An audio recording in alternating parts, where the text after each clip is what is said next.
Hello, everyone, and welcome to episode 63 of the Watch Rolling Podcast. The Watch Rolling Podcast is a veteran owned podcast that focuses on horology and watch enthusiasm from a veteran's point of view, as well as sharing valuable veteran resources with the watch enthusiast community. My name is Jason. I'm your host. If you're new to the pod, welcome. If you're returning, welcome back. The Watch Rolling Podcast is brought to you by the AWWC, the Anti Watch Watch Club, who is a 501c3 charity that now focuses on providing training for law enforcement, first responders, as well as doing holistic and alternative health for disabled veterans, as well as taking care of their important needs like housing, food, transportation for homeless or at-risk veterans, as well as needs for spouses and children of veterans for stuff when they're going through stuff like cancer treatment, travel for medical appointments, etc. And they're working towards hopefully one day getting academic grant programs for trades like STEM, for dependents, or for veterans. They're a great organization. They utilize a drop style culture to fund all this stuff like the flag behind me, collabs like the Anti-Watch Watch Club t-shirt collab with Trash Tack. They do a great job. They provided tons of money, and I just can't support the AWWC enough. I'll do everything I can. AWWC sponsors this podcast, but they do not pay any money, and nor do any of the leaders take any salaries. I'm doing it as a solid for them. They're doing it as a solid for me because it's just important to get the word out there. Feel free to go to antiwatchclub.org and donate. Every little bit helps and helps people that need it. So check them out. This week's episode is another special episode. It's an interview with Alex from the Army and Watch Time podcast. Alex is a short time friend of the pod, but feels like a long time friend of the pod. Alex, he and I hit it off right away. He was kind enough to have me on his podcast a couple times, and it's crazy. The flow of conversation is so easy, man. We both crack each other up. Alex is super, super knowledgeable when it comes to timepieces and horology in general. It's crazy. His Army and Time podcast does interviews. He'll have standalone where he talks about stuff with watch enthusiasts. He recently won a pretty cool watch due to his expansive watch knowledge. We always talk about how Alex isn't wrist gifted like me, but he's watch brain gifted. I'll tell you that much because he knows a lot of stuff. And Alex is expanding into other things. He's an active duty soldier. We'll only talk about that as much as he wants to, but like most active duty military people, he has some side hustles and he's preparing for a life after the Army. And so he'll talk a little bit about that. We're going to discuss his content creation and what his plans are, ballpark for when he retires, which is not going to be too far off. But without further ado, I'd like to introduce Alex from the Army and Time podcast. Hey, Alex. What's up, man? How you Not much. doing? How you doing? Good. I'm doing good. Cooler morning than it has been in the last week, so doing Amen, good. bro. It's like a 20-degree difference in one day Yeah, from yeah, yesterday. it feels pretty good. So For those of you that don't know, we're recording this Sunday morning on the 30th of July. This will release Tuesday morning. If I release it Monday, I will cut my viewership in half, which would be like 12. yeah, Because the people on the really popular people release on Monday. So I'm trying to scratch out every viewer I can get. yeah, Feel like that's breaking the fourth wall, but that's what we're here to do. yeah. But yeah, Alex, real quick before we get started. So, for those of you at home that don't know, Alex is a watch enthusiast like myself. I'm trying to get a lot better about doing a wrist check before we start talking about everything. So, Alex, as the guest of honor, what is on your wrist this morning? I have my Casio G-Shock, the Oh, green nice. dial one, and yeah, Nice, man. on How's that on the strap on it? this is great, man. I had this one is a D-Log um, elastic strap, and this one is kind of like a loop. It doesn't have any Okay. adjustment, any buckle. Mhm. It just stretches in into your wrist, and that's pretty much it. Um, so it's not the old school NATO style. Yeah. It doesn't go through just lug to lug, We're and never that's it. using that word again. Yeah, yeah, We got a master plan set up. yeah, exactly. So yeah, it's the strap is pretty comfortable, pretty good. I like it. I might, after my episode with Justin from Recon Team, I might order a Hawk Rigger and see how they feel on it. Oh, nice. Test it out. Yeah, that was a great episode, by the way. It was the Thank you. strap-isode. Yeah, strap episode. Strap-isode. So I'll put that link in the show notes so everyone go check it out. But really good stuff. I mean, I learned about some straps. Obviously, I'm going to learn about straps I don't know about because there's like 9 million strap companies. I mean, Yeah. it's impossible. It's like that meme where all the hot dogs are flying at your face. Like it's like I can't stop getting straps thrown at me. It's crazy. You know what I mean? Yeah. But I learned about it. I want to go check them out, and because I'm Yeah. always down to have some straps. I'm trying to, you know how it is, coordinate my collection to where I'm got nothing but 20 Yeah. millimeter lug widths just to make it. Yeah. It's impossible to do, It's impossible. Yeah. but I'm gonna try my best. Yeah. Man, that's an awesome watch. Is that the green one? Is that a special edition? No, this one is one of the metal cases, not the resin cases. Oh, So okay. the metal cases come in blue, green, and black. Oh, really? And this one is the green one. And then I guess G-Shock realized that everyone was taking the resin ones and modding them and putting them in metal cases, and they were like, "Well, we want a Yeah, piece of that." So yeah, they come up with their metal versions, and then the metal versions come in two options. You get the regular rubber strap with the metal case, which is this one, and then you get a full blown metal case with metal bracelet, like everyone has been trying to mod them to be, yeah. but straight from them. And then those ones come in a little bit different colors, but about 4 or 5 colors. Nice. Yeah, Yeah, I've been wanting. I want a new G Shock, but I'm gonna wait it out for a minute because yeah, I think if I get one, I want to go on the shoppinginjapan.net and get one from Japan. Like if yeah, I'm yeah, gonna yeah, get a G Shock, get something cool that not everyone gets from the exchange or AFES. yeah, yeah, 'Cause yeah. there's if yeah, those are like hot dogs that turn into other hot dogs when the hot dogs hit each other. There's so many of them. Yeah, It's yeah, ridiculous. because But enough about. Oh yeah, on my wrist I got my yeah, Say Coated Mill Sub mod, it's which really nice, I man. can't turn my wrist the right way. There There we go. you I looks just nice, posted a man. picture of it Yep. on a gray Mushi strap, gray Mhm. fluted Mushi strap. Yeah. Super comfortable, man. Joe over at Say Coated did a great job for any of you that are interested. Joe's out of the UK, but solid dude. Check him out, Say Coated. I never asked him, is it Say Coated or Seiko Ed? His name's not Ed, so it may not be Ed. I call it say coated. I don't Me know. too. I Me have too. no idea. It's been going on 2 years now, and I need to figure out. I need to be, hey man, am I saying it wrong? But anyways, he does a great job at mod and stuff, and just a great guy. Check him out. He's starting to he got a bunch of requests for these, man. Once this one popped off, so Nice. it's just Nice. super classy, man. And it's coffee Yeah. grounds, baby, coffee It grounds. looks But amazing, man. Amazing. oh, thanks, I appreciate it. So we're not here to talk about me and my awesome mod watch. We're here to talk about you, Alex, and your professional career and your content creation, your channel, and then any of the plans you have going forward.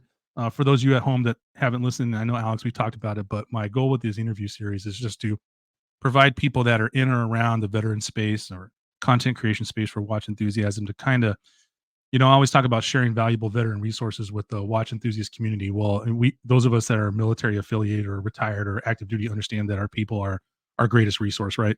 And that's that can be a cliche phrase, but it's in reality, it's the absolute truth if you take it seriously. Like, there's each one of us is a complicated person. Each one of us has got a bunch of stuff going on. Like, I've learned a lot of stuff from you, from our interactions, and just as far as like, I need to up my watch knowledge, man. Like, because you're so knowledgeable in the watch stuff. It's like I can't just like wax poetic about watches all the time. I got to really learn like what do the movements do? You know what I mean? Like the stuff, if I'm being honest, I'm not really keen on learning about, but it's important, right? Yeah. Because you never want to like steer someone the wrong way if they ask you advice or something like that. So I just really want to be able to get some of the people that I've had the opportunity to interact with from a slightly different angle, because when it comes to the podcast and stuff, we see a person, talking about stuff they like, but not necessarily always talking about themselves and how it all kind of came to be. So that's the whole goal of this interview series. But without further ado, Alex, like, would you mind highlighting, I guess, your professional experience for us,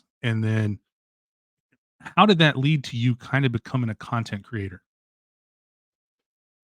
So for me, man, so I'm active duty military. I've been in the army for almost 18 years now. Um, been a nerd by trade, I guess, or MOS, what we call it, my whole career. So 25 uniform, which is communications, and that's my whole career. Um, I venture off a little bit, but didn't change my career field per se. Mhm. Just venture off into different things. And then I got hurt, came back to being just a nerd, and and then I've been a nerd for the rest of the time, and just pretty much one day after listening to a podcast, I decided, um, I might I might want to do this, but from the army perspective. Now, this Yeah. is the thing. At first, I was just gonna do just like every other podcast is out there. And then I was reading the book A Man and His Watch, Yeah. and it kind of clicked on me, at some point what I want to do is I want to tell the stories of the guys that have their watches, but the military ones. Because to me, it's like, you read these books, you see the stories, you hear the stories, and as always, famous people, actors, sports people, Yeah. whatever it is, but never the common man. And the reality of it is, the people they're famous, they're wearing these watches, they don't do what the watch is intended for. So what they're telling us is the best watch. It's just the best watch in their head. Is the best watch that looks good behind a camera and gets them recognition. And they're telling you because 80% of the time they have something going on with that brand. So to me, I was like, I want something different. I want something that I can tell stories of military LEOs, anyone out there just using their watches for whatever their job it is, and whatever watches it that they use, and why they think those watches fit perfectly for them, and and just tell those stories. Whether it is a nerd like me in a, in a communications area, Yeah. or someone, actually an infantry guy, artillery guy, special forces guy, doesn't matter, out there doing what they do, and that's when the pod was born. Nice. Yeah. Nice. So was there a defining moment? Was there something that you watched or something that someone said? Cause that like triggered it. Like it was instantaneous. You're like, no, I'm doing this because you heard some craziness or something, or was it just a slow gradual buildup over time? It was definitely a gradual buildup for sure. I I mentioned this before, but the two podcasts that I used to listen the most when I was stationed in Alaska was Whiskey and Watches and Rich Cheese Radio, and then started to build up from there. And then I found your podcast, and and listening to those two, and then listening to yours and seeing the difference on how yours was oriented towards military and resources and stuff. I was like, you know what? Um, yeah, I think my idea of telling military stories, I think it Yeah. can be done. And then it was born. Oh, that's awesome. Yeah. That's what I like about yours is, cause you hear from like such different people. You know what I mean? Yeah, Like they may be army affiliated, but the job they did or where they yeah, served or, it's such a, like they all connect at one point, but then they seriously branch off. You know what I mean? yeah, But yeah, then again, like I know that the army's the largest, you know, of the yeah, yeah, departments. It's huge, so yeah. um that makes sense, but it's always been pretty interesting because, then sometimes you have like some Air Force guys coming on. I know you still have never filled the Space Force billet, so if anyone's listening, Alex is dying to interview a Space Force person. If Yeah. it could be from outer space, that'd probably be the best interview, That'd be you the know? best interview ever. Yeah. Float around, do all the astronaut stuff or whatever. Um, but yeah. Oh, no, that's interesting because, yeah, it's the same thing. For me, it was a kind of like a Yeah, slow burn, kind of thing. Nice. yeah, So, what's one thing after hosting your podcast, right? yeah. Uh, what's one thing that podcast has taught you that you didn't think you didn't expect? So the I guess the community that comes out of um telling people stories, right? Yeah. So like telling people stories and then what branches off of that, the relationships that you're able to build and people and meet people and all this stuff because of people telling their stories and connecting other people and stuff like that. I didn't think I thought that was only, segregated to Joe Rogan and their Yeah. podcasts like that, right? I Yeah. thought I thought people like that was the only ones that were able to make those things happen.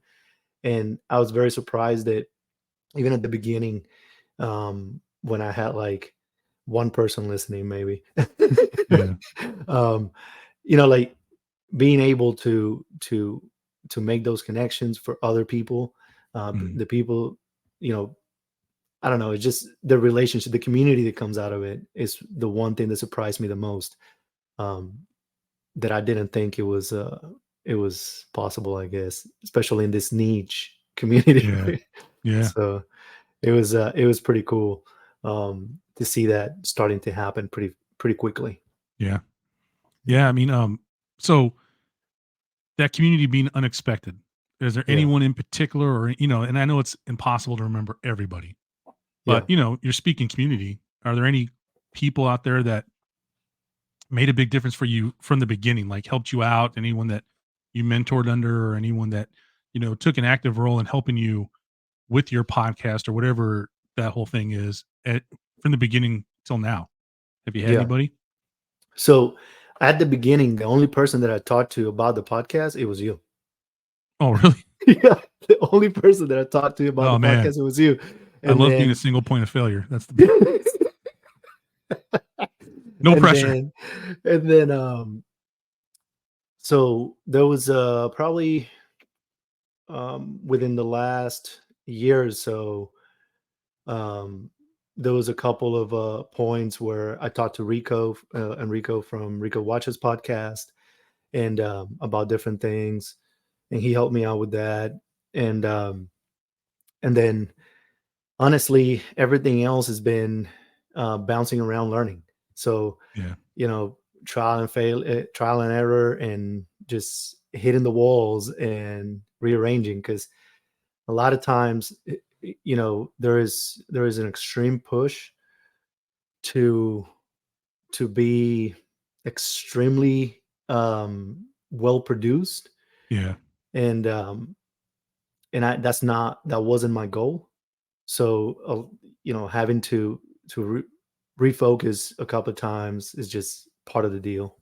yeah, yeah. I don't think people.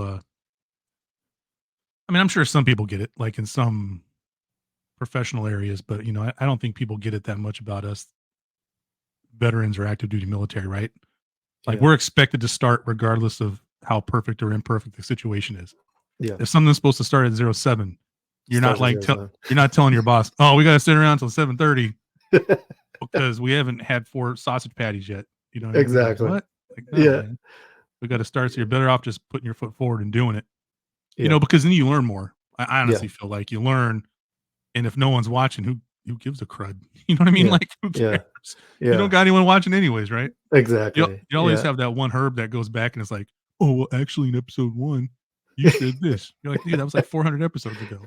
Come on, Yeah. man. I was like Yeah. 5." Yeah. Yeah. Yeah. So speaking It's about hurdles, oh, sorry, go ahead. Go ahead.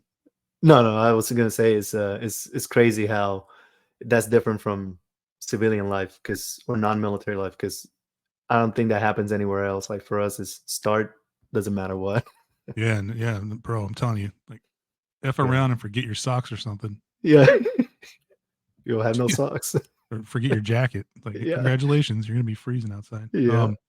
So you were talking about like hurdles and obstacles and stuff like that. And was there a common myth that you were told that would have been like an obstacle or some kind of hurdle, or like, don't do this, that turned out to not be true in your experience, that you heard from anyone that talked about podcasts and stuff like that, or content creation in general?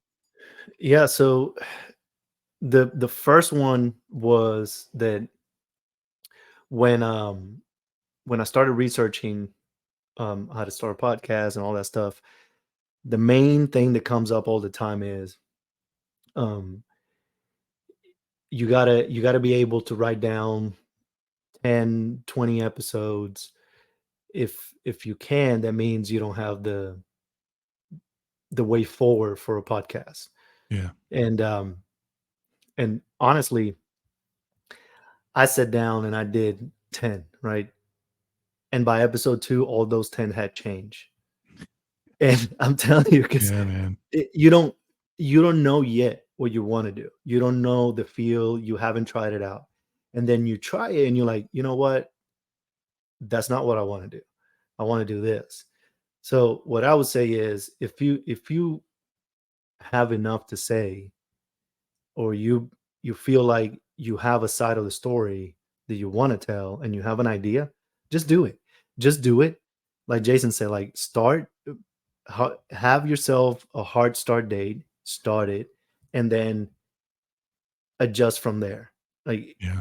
it's going to come up to you. It's going to come to you. Hey, this is the next thing I want to talk about. Or someone is going to tell you, it'll be cool if you do this. So, it's, I think that was definitely one of those that, don't think people should take very seriously. Yeah. No, that's a great point. I think people also need to kind of look at their talents, right? And acknowledge what they have. Because like for me, for starting mine, I was an instructor for a long time. Yeah. So running my mouth was never the issue. Yep. It was just buying the $70 toner mic, putting it on the table and figuring out which recording, you know what I mean? Like figuring out which way I wanted to go. Like who did I want to have record my stuff, Yeah. and then it was off to the races. And like you said, stuff has kind of changed and it's going to continue to evolve and change over time. Yep. But the core of what, you want to do and what I want to do is going to stay the same. You know what I mean? Hmm. Yeah. Um, Yeah. but so, oh, good. The only other thing would be, um, like you mentioned, gear, right? Because when another thing was, people would tell you, just use your Apple, you know, um, headsets, or Yeah. whatever it is, insert brand, right?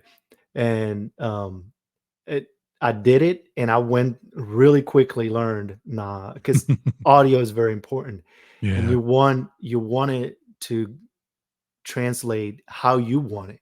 Now that doesn't mean that it's going to be the same for me or for anyone else, but what I went through like 3, 4 mics, and then ended up with the one that I'm using now, that is off the camera, but it's the same one that Yeah. you have, Jason.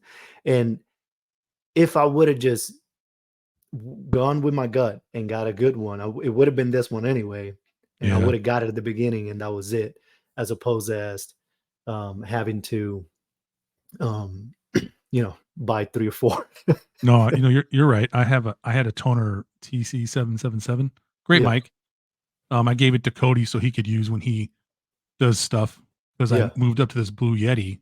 yeah, But I've realized now I don't like, there's not a setting to talk into the top of it. yeah, There's yeah, only a yeah. setting In the around front. it in the front. Yeah, And I'm like, dang, dude, the way my desk is set up. So I think at the end of the year, I'm saving up. I'm gonna get a Rode, yeah, that yeah. kind of points at my face, so I can Hmm. like talk into it, Yeah, and then I'll just sell this on eBay. Or if I can't be giving away everything for free, I got to make yeah, like yeah. 60 cents back on the dollar some way.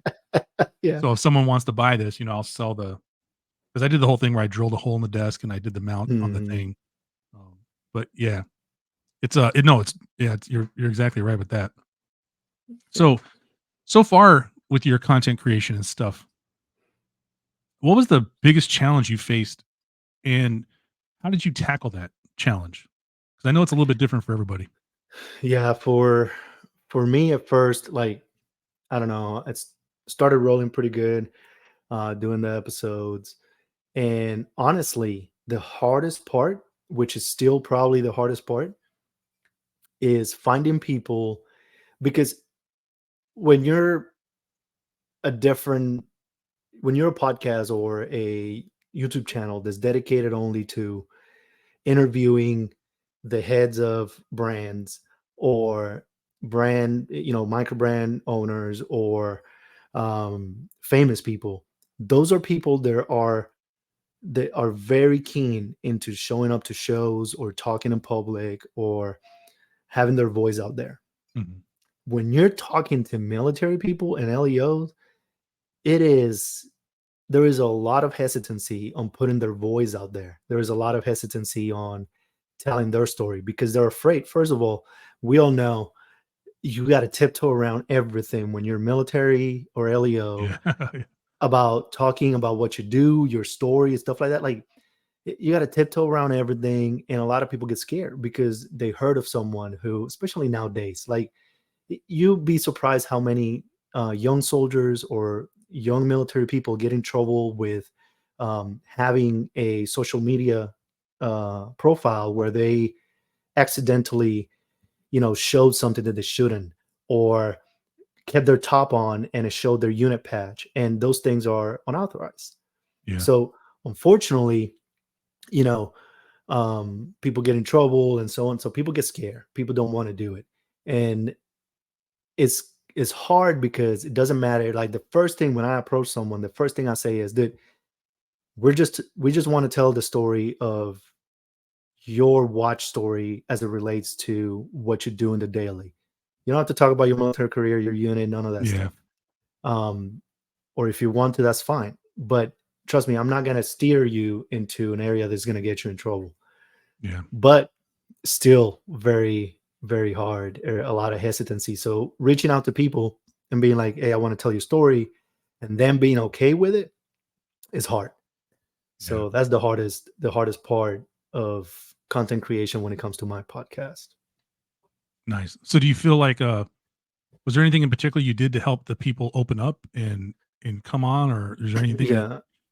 you'd I recommend to think anyone? I think the best thing is as people come in and people do it, is it helps a lot with other people being okay with it. So as I ask people, and many of them probably never heard my podcast. Yeah. So I ask people, they'll listen to podcast and they'll listen to other people telling the story, and then they're okay with it, and they'll hit me back and they're like, okay, let's do it. The other thing is when people, when you're a normal person, you don't Mhm. think you can talk about yourself and your story for an hour, right? You don't Yeah. think so. Um, but it can be filled real quick. So Yeah. I tell people, hey, look, let me fill the spaces, and then you just answer what I ask you. Trust me, we'll go more than an hour for sure. And then it goes pretty quickly, but it's that's the hardest part for sure. Nice. Yeah, and I've noticed on your podcast, I feel like you do a really good job of making people feel comfortable and kind of like at home, right? Yeah, Like, it's you have an effortless interviewing style. If I'm being honest, like it flows real smooth, and yeah, people like want to talk to you and engage. And I yeah. think that's Appreciate it's appreciate enjoyable. Yeah, yeah, man. Like you make some really dull people sound excited. No, I'm just kidding. I'm just kidding.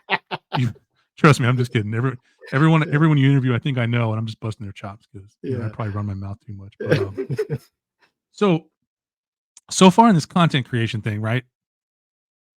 Just give me a lesson you've learned that has really surprised you, like something you've learned. You're like, man, I never would have thought that, good or bad. So the biggest lesson, and you alluded to it now, for me, is that I didn't think I would have been. So I guess, coming in as an NCO in the army, obviously we we're not we don't tend to be our soldiers' friends, right? Yeah, We're their boss, can't. and a lot of times, we develop anger that is built up, and we don't communicate very friendly, or we're not very civilian adapt, I guess. Yeah, So everyone has the stories and the fun stories about a we I go to a with my wife or my significant other to a mm, civilian event, and I don't click very well because I make a joke and everyone looks at me like, what are you talking about? what's wrong So with this guy? yeah, so you know I was afraid that I always thought I'm not very relatable to people, because in the army, unfortunately, a lot of times you have to engage and be like, hey, doesn't matter. This is what you're gonna do. Period. Move on. Yeah. Don't care about the other person's feelings, I guess. But I was afraid that I wasn't gonna be very relatable to people as I was talking to them. Yeah. And as I started talking and doing interviews, I realized that I was decently able to steer conversations and make people comfortable. Now, I'll be honest, I think that being a recruiter is what helped me Mm. on that, because Oh, yeah. being a recruiter, Oh. Oh, bro. Yep. yeah, you gotta be able to sweet talk, and I think that helped me a lot on Yeah. going back and using that same style to talk to people and stuff. But yeah, that was the Very. biggest lesson. Yeah. A lot of stuff makes sense now. A lot Yeah, of stuff makes sense. But listen, man, I don't know how it is in the Army, but I have buddies that were recruiters in the Navy, right? yeah, And I steered clear of that. I did everything in my power. I told myself I didn't want to be a recruiter, and I didn't want to go to Great Lakes, I went to boot camp in another location yeah, before Great Lakes was the only one. But Great Lakes, I was like, I don't want to go there, and I yeah, don't want to recruit. And I dodged both of them in my career, which I was pretty happy about. But I got buddies of mine that tell me stories about like the brutality of recruiting, yeah, right? And so my thing is like, if you make it through a successful recruiting tour, like let's just say you broke even, yeah, you're good, yeah, because it's never in your favor, right? yeah. Like It's never. horror stories, man. Like Yeah. I think I know people that are actually traumatized from their recruiting Oh yeah. duty. Oh yeah. It's rough. Yeah. It's definitely rough. And you learn stuff about yourself for sure. But but it's rough. I will tell you this. I have seen many people in recruiting duty in many branches, not just the Army, not just the Navy, in a lot of branches, in the parking lot, because a lot of times our offices are all in one area. So Yeah. we kind of share the same parking lot. So um, in their cars in the morning, right before work, just crying with their head in the steering wheel. Really? Yes, getting Oh ready to man. go to work. So it's rough out there. So Yeah. Well, I mean, I'm sure you saw the news the other day where I'm not going to name the branch, but they announced they were going to go to 6-day work weeks, yeah, yeah, yeah, yeah, yeah, and then that got shot down in about 8 minutes. yeah, You know, like that person was told, yeah. we're going to need you to pack up your box Yeah. and leave. You leave, retire.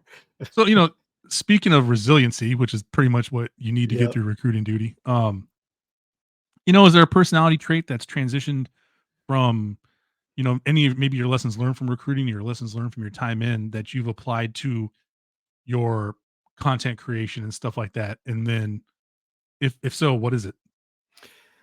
So for me, man, I think when it comes to traits from the military, and this is 99% of military people. I'm not going to say 100 because there's some slackers out there, but I would say that Yes. 99% of military people have this. And a lot of times they struggle to communicate it. And a lot of times, you know, people outside doesn't understand this. There is no one like a military person ability to have resiliency and, like you said, to start something and just push through, because basically that's what we do every day.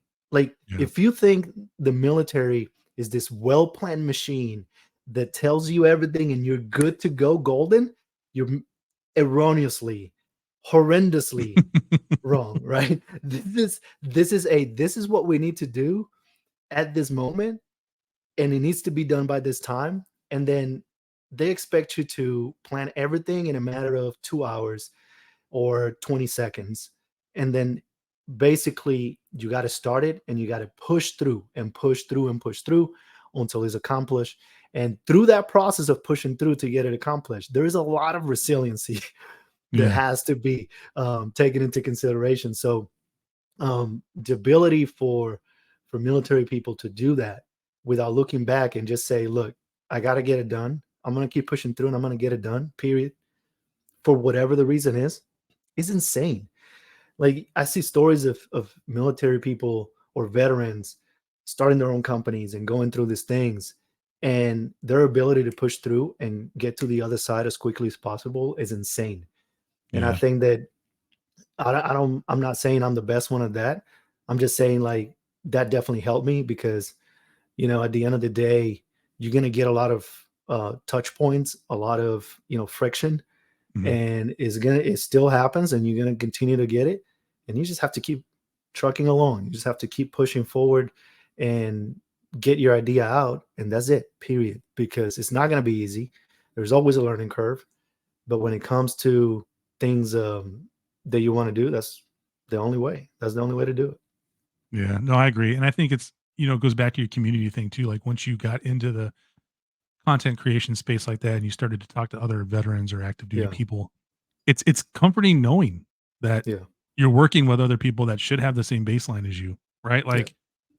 Like when we started Government Cheese Time, like it was just this, it was quite frankly a stupid idea, Yeah. that we're like, hey, we should just do this. You know what I mean? Like, and then, Yeah. we wrote down a billion names and you hit the home run with the name and then it's off to the races, right? Like, and it's a slow burn. Like we know it's going to be slow at first, but we'll Yeah. just keep plugging away because ultimately we enjoy the conversations we have and talking about this stuff. And Yeah. then I think it's important to remember, like, it's not the end of the world if it doesn't go great for a while, Yeah. right? Like we've had other real end of the world situations, but so with all this being said, closing out a couple of the content creation questions before we get into other stuff is there one piece of advice you'd like to give someone that's starting a podcast, especially if they have a full-time job like you? Yeah. So I would say there's two ways you can do this, right? You can make a schedule, stick to it, and be very, very, very strict with that schedule. Or you can have fun with it. You had an idea about something that you wanted to do with a hobby. If you turn this hobby in your hobby into your career, it's not going to be fun anymore. So you have to make the decision. Is this going to be something that is going to be my job, the additional work that I'm going to do, or is this a fun idea for a hobby that I want to do? Um, you need to make that decision because that decision is going to delineate what way you're going to go. If you want to have fun with it, have fun with it. Don't stress too much about it. Keep it to your idea. Keep moving, trucking along, and you'll be fine. Um, if you want to make it something that is work. Just keep in mind it's not going to be fun because you're Yeah. going to have to make the hard decisions of sticking to a schedule. You're going to have to make the hard decisions of things that are not going to be fun. Period. So if you're expecting to have fun with this, um, have fun, treat it as a hobby, and then continue to move along. And if you make anything out of it, then it's a bonus. But at the end of the day, you have to make that decision because that decision is important to the way forward. So Yeah. No, that's great. Great advice because it can become kind of like a taxing. job. Yeah. Yeah. Because you don't want to like just mail stuff in, right? Yeah. You Yeah. know. Yeah, great advice. Great advice. All right. So any underrated tools for a new content creator? Like what's one or two things that you think they have to have? So we talked about the mic. I think the mic is very important. I think that Mhm. and typically um I use the speakers on the computer, so I don't have my headphones on. But when my family's here, I use my headphones so I don't get distracted with what they're. Yeah. But I don't talk through this, right? I talk to the other mic.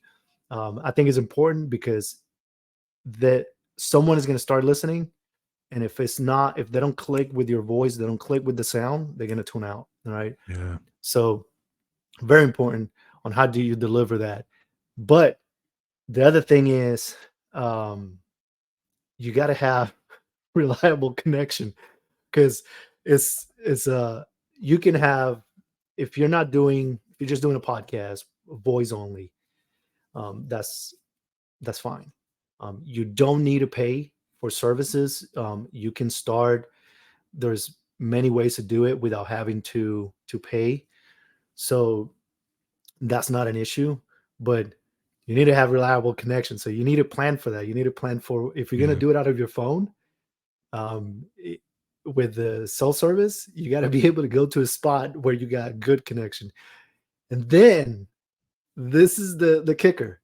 Turn off your your cell phone Yeah. side, because as you're recording, if someone calls you, it will stop the recording, and you're screwed now. So It sounds like that was a real life lesson real life lessons. that was learned. Awesome. Yeah. So, and that's funny because I'm trying to like over the course of these interviews with people that are content creators, I'm kind of compiling data, like answers to questions kind of thing. Cause I could be like, well, 90% of the people interviewed were like, yo, get a good mic, have a solid internet connection, use headphones, or some people said stuff like that or whatever. Yeah. And okay. So my favorite question, this is my favorite question to ask people is because you actually do interviews. So as a podcast host, when you have a guest, what's your biggest pet peeve that the guest does? So for me, it's the hard cuts, right? So like when you ask a question and they start talking, and then you think the story is going really, really good, very long, or whatever, very developed, I should say, and then boom, it cuts like nothing else. It's like, okay, wait, why you cut it out like that? Like, give me more, man. I think sometimes it's because they know that the rest of the story is incriminating. Like in their brain, they're like, man, this story's going great. They're like, oh, I can't say that. I can't say the rest of it. Could definitely be. But yeah, that's the hardest part. That's the worst part of interviewing, because you have to have something in the back of your tongue, I guess, to come up with very quickly, or transition if they just stop out of nowhere. Yeah. So that's funny because Eric from Rico's Watches kind of said the same thing. Yeah. Like his was more along the lines of when you to like drag the conversation out of the person. Yeah, exactly. It's like, look, man, I asked you to come on and you said you were going to come on. Like, why are you like, essentially I'm paraphrasing, but like, why aren't you talking? Yeah. Because a lot of times people get stage fright, right? Yeah. And that you click on and you do that introduction, and it's like, oh man, I don't know what to say. No, it's crazy because I've been trying to work through that with my intros on video, because it's like I'll get hung up on one little thing. I'm getting better.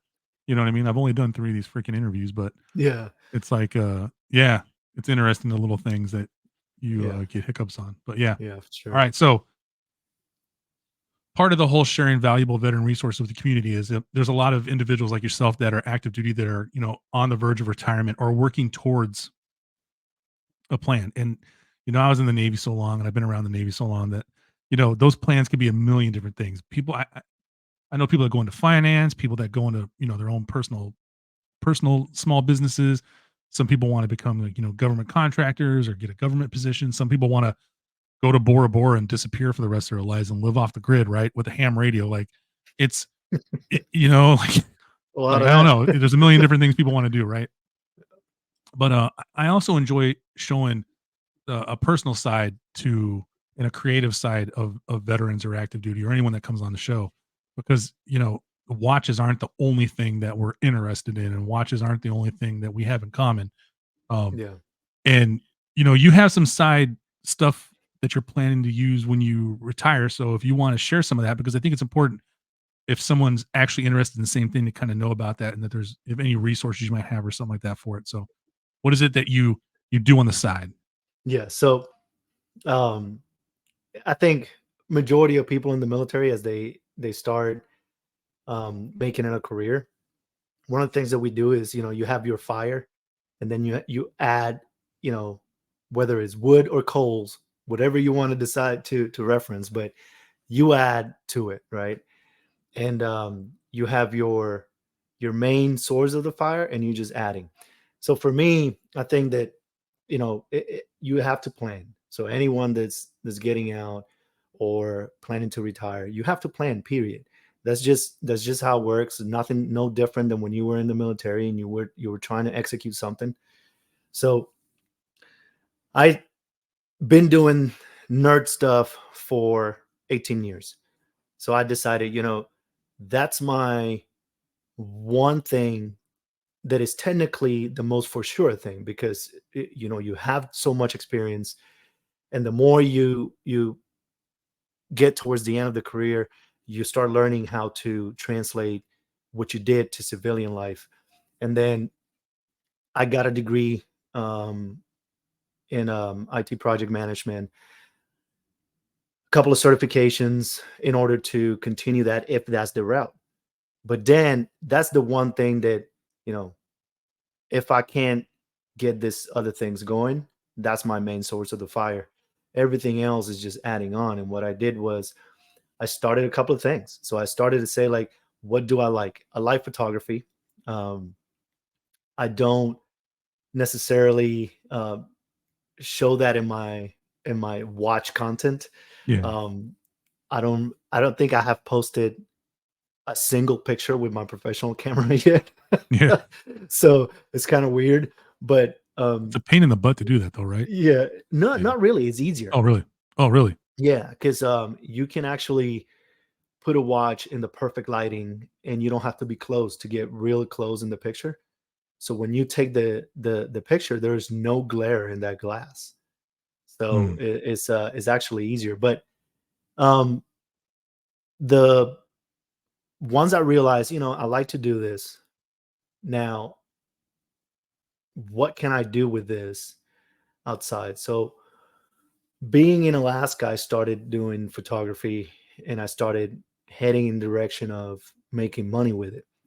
Now I don't do it full time, but I'm adding that coal to the fire, right? I'm saying, okay, Yeah. so with this, I want to make it a business.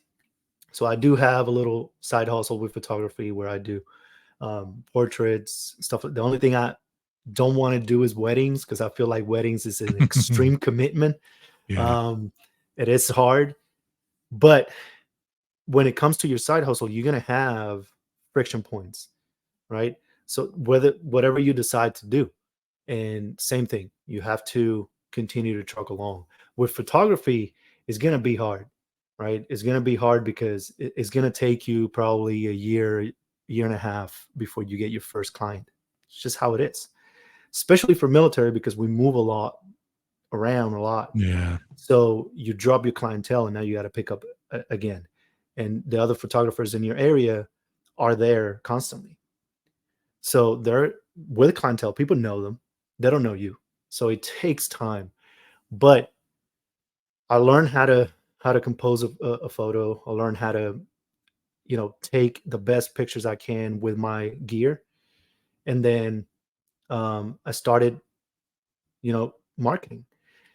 And the first thing I did was go ahead and offer free photos, because that's how people get to know you. Yeah. And then you offer one free session, and then from there, you do the best you can for them to like you, and then the next time they'll pay you. So that's the fastest way. But I started with photography, and then I do when being in the military, I had bought properties in pretty much every place I've been, and I used to rent them all. So now getting to retirement, I sold them because they're all spread out through the United States. So I sold Yeah. them, and I was like, okay, so now I'm going to use that money for later, blah, blah, blah. So one thing that I like is real estate. So the other thing that I have is I expanded my photography business Mhm. into real estate photography. Oh, okay. Now, as it gets closer to retirement, I am preparing to face completely into real estate photography, as opposed as family photos and stuff like that, because I'm also getting a real estate license. So Nice. I'm I'm getting I'm going through the classes right now, and taking the test soon. So because of that, I want to do my own real estate photography, so I don't have to pay anyone. Yeah. and then do it for other people. So believe it or not, there is probably more consistent business in real estate photography and architectural photography than it is with everything else. Oh yeah, man. Because obviously, a developer doesn't necessarily take pictures, and they need to portray that to their venture capitalist friends who are going to invest in there, or um, be able to sell a house or whatever it is.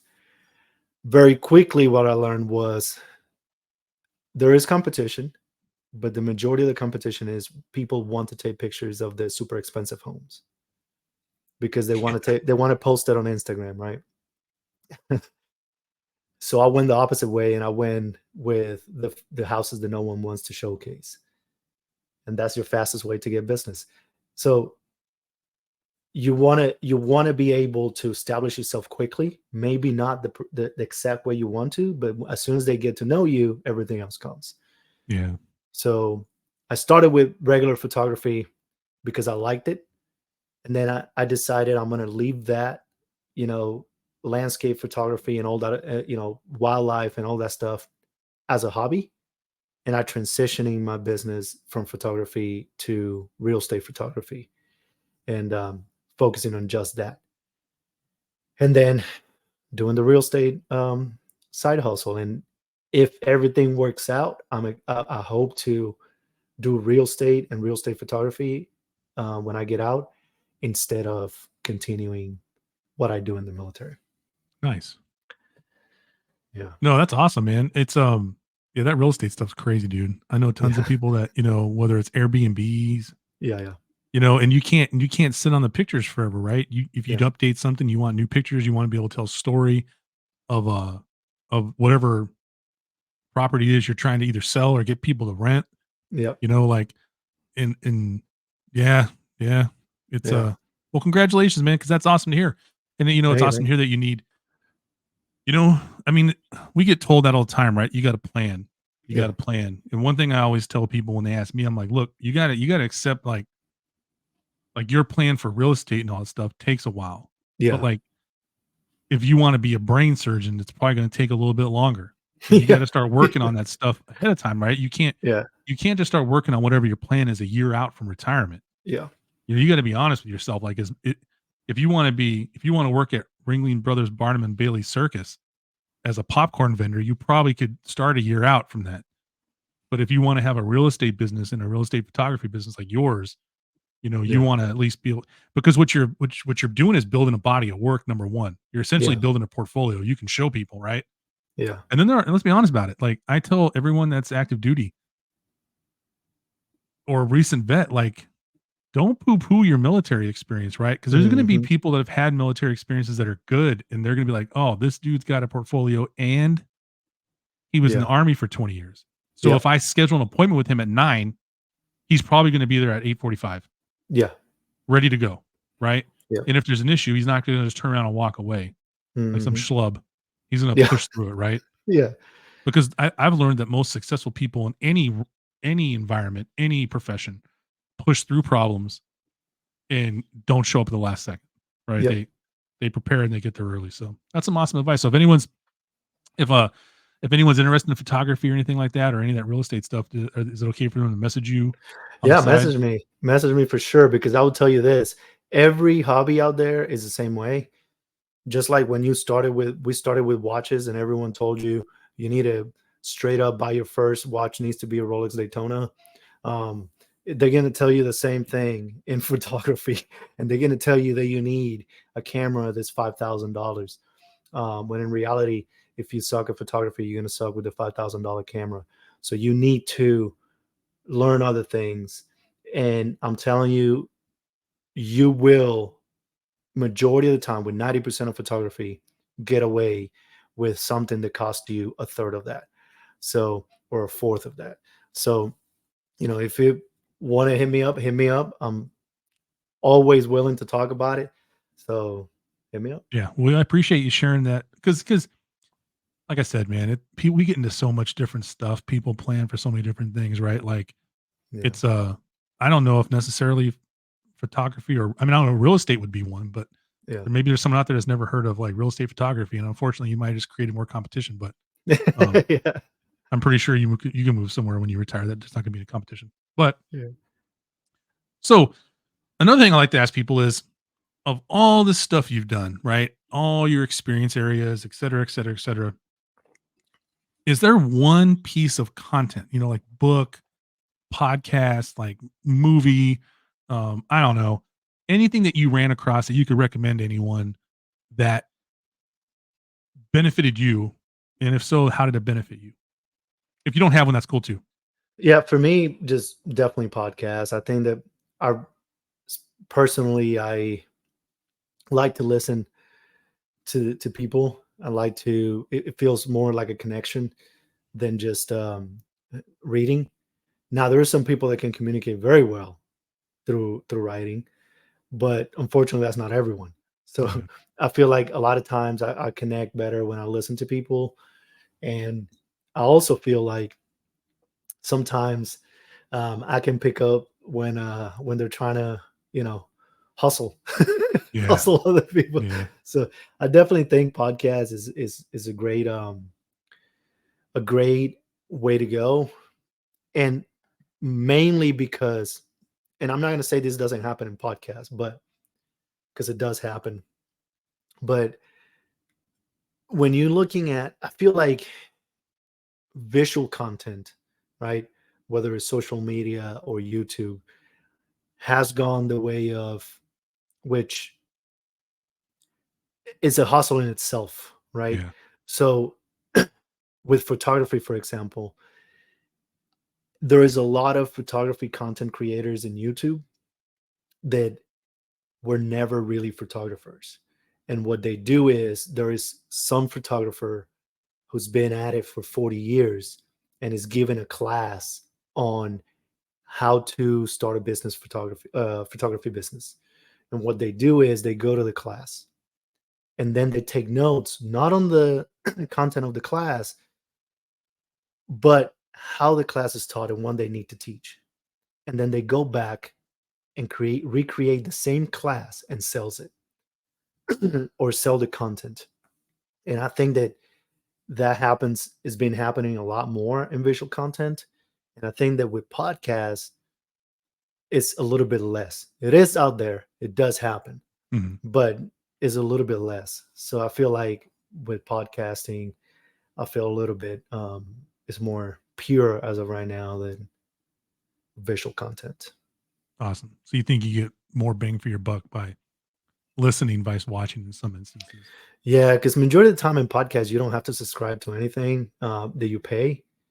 There are some people that do it, but majority of the time you don't. So you just listen for the information. With YouTube or other visual content, a lot of times they're giving you like snippets, and then they're telling you to, you know, Yeah, go to subscribe. Patreon or something Yeah. that they're paying for, that you got to pay for in order to get the rest of the content.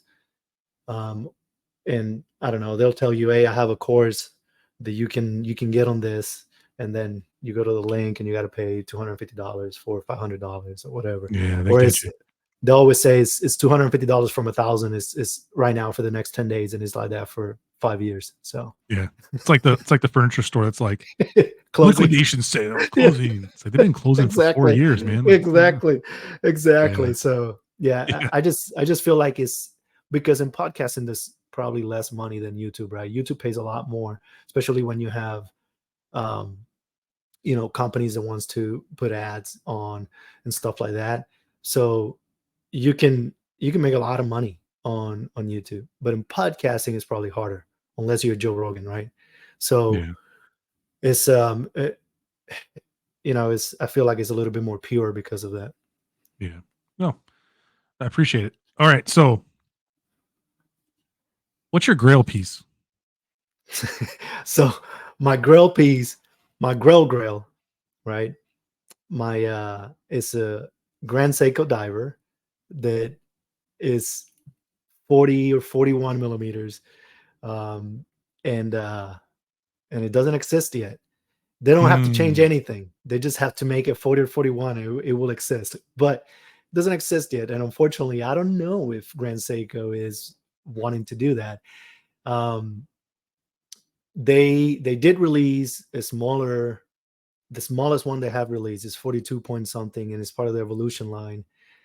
But that one is because it's the Evolution 9 line, is expensive. So I bet. I don't know. I don't know if my grill peas will ever exist, but yeah, that's my grill, I guess, that I have. Other than that, I don't really think I have any other peas that I consider a grill. I don't think there's any other peas out there that would make me, you know, fight to stay in the game, or make me feel like, oh man, I can get out with this. I don't need to do anything else. I don't think there's anything else out there, and I do own a Grand Seiko, but it's not that one, right? Yeah, yours is nice So though. yeah, so I don't know. I feel like I probably chose that because it's a safe. It keeps me away from having to acquire it. But Safety sometimes I feel clause. like it's just mind Yeah. games with myself. But honestly, that's pretty much it. I don't think I have other pieces that I would love to get. Sure, if I got the chance, but nothing that if Grand Seiko tomorrow came out with a diver that was the same as what they have right now, but 40 millimeters, I would do anything in my power to get that piece, and I will become so like single focus. I will sell everything, including myself, to to get that piece. Just So just sell that your feet pictures on yeah, OnlyFans. exactly. I need to start taking a few pictures. Yeah. But definitely that is my grill, and unfortunately it doesn't exist. So Oh man. That's the saddest answer I've ever heard. No, I'm just kidding. So, Alex, I want to thank you for coming on. I always give everybody that comes on a chance at the end. Work to plug anything you want to plug, and then also where can our viewers find you online? Yeah, so my watch content is on Army and Time podcast on Instagram, and then Army and Time podcast on Apple Apple Podcast or Spotify. And if you want to look at my photography side, I got Cancels Real Estate Photography, which I just transitioned that page from the other hobby photography, I guess.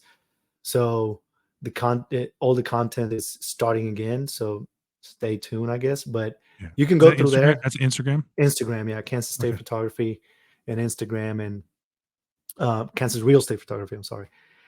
And you can shoot me a message if you want to talk about photography. I would love to talk about it too. So, Awesome. and if you want to talk about real estate photography or real estate itself, about getting the license and how it is and stuff like that, you can message me too. It doesn't matter where, just message me. Yeah. Alex returns messages. I can verify that. Yeah, for sure. But no, Alex, I know everyone that's going to watch is going to appreciate you coming on and sharing your story. I appreciate you coming on and sharing your story. And if I haven't told you, I appreciate you. Thank you, man. I It's been appreciate you too.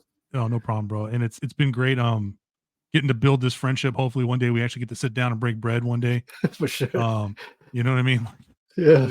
We kind of live far away, but it is what it is. But Yeah. do you have any parting shots?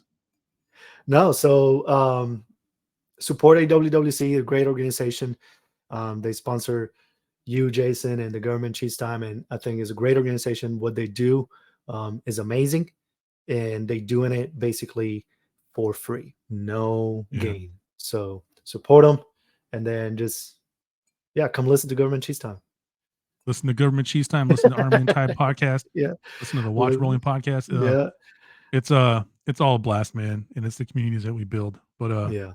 Well, I want to thank everyone for tuning in. Alex, thank you. Thank you for tuning in. Hey, everyone, and remember, at watchrolling.com, you make the watch. The watch doesn't make you.